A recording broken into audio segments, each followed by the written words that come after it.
Hi, good morning. This is Dr. Connie Cabantog. Right now, we're here at the office. Ginagawa po natin yung first day of repacking for our Alive Foundation outreach program that we're going to execute here in nearby areas in Metro Manila that has been affected by the most recent calamity. We have come up with a lot of activities to help support our fellow Filipinos here in the country to give them some goodies so that they could survive in the midst of this calamities. Kami po ay naghahanda na ng mga tulong para ibigay sa ating mga kababayan. So mayroon pong kasabihan that the highest form of living is giving. So kami po ay nagbibigay lang hindi lang po ng extra income, opportunity.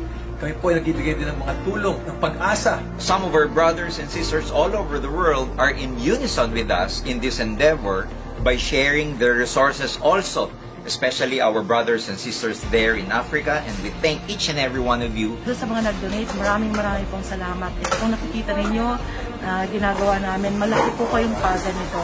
We are reaching out to each and every one of you to continue opening up your hearts for donations from your Easy Wallet to the Alive Foundation, whether in cash or in kind.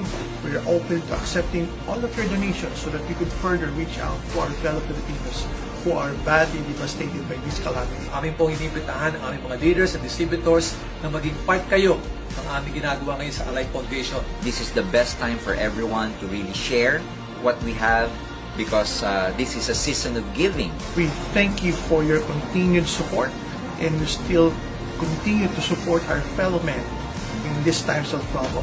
God bless to each and every one, and more power to our AC community. Thank you very much, and God bless everyone. Mabuhay po kayong lahat.